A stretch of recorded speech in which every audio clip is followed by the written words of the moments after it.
Jesus looked up and saw the rich putting their gifts into the offering box. And he saw a poor widow put in 2 small copper coins. And he said, "Truly I tell you, this poor widow has put in more than all of them. For they all contributed out of their abundance, but she, out of her poverty, put in all she had to live on." And while some were speaking of the temple, how it was adorned with noble stones and offerings, he said, "As for these things that you see, the days will come when there will not be left here one stone upon another that will not be thrown down." And they asked him, "Teacher, when will these things be? And what will be the sign when these things are about to take place?" And he said, "See that you are not led astray. For many will come in my name, saying, 'I am he,' and the time is at hand. Do not go after them. And when you hear of wars and tumults, do not be terrified, for these things must first take place. But the end will not be at once."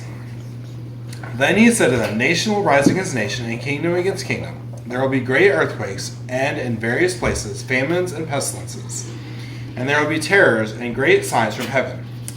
But before all this, they will lay their hands on you and persecute you, delivering you up to the synagogues and prisons. And you will be brought before kings and governors for my name's sake. This will be your opportunity to bear witness. Settle therefore in your minds not to meditate beforehand how to answer.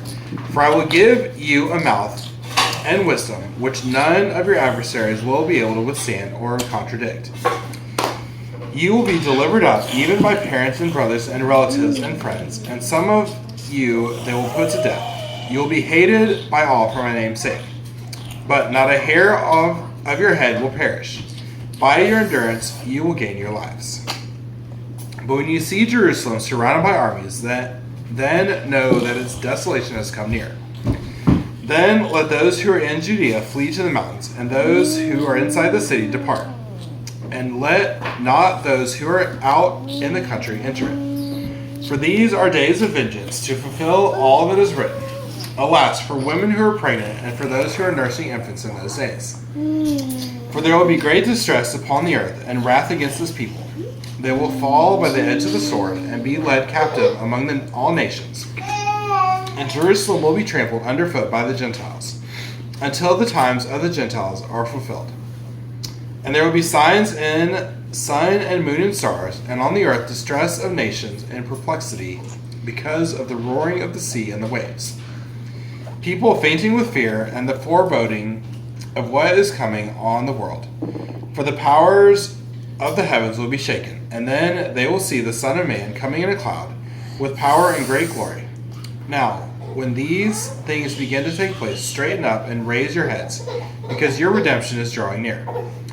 And he told them a parable. "Look at the fig tree and all the trees. As soon as they come out in leaf, you see for yourselves and know that the summer is already near. So also, when you see these things taking place, you know that the kingdom of God is near.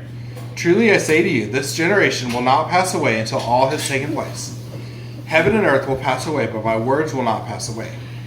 But watch yourselves, lest your hearts be weighed down with dissipation and drunkenness and cares of this life. And that day come upon you suddenly like a trap. For it will come upon all who dwell on the face of the whole earth. But stay awake at all times, praying that you may have strength to escape all these things that are going to take place, and to stand before the Son of Man."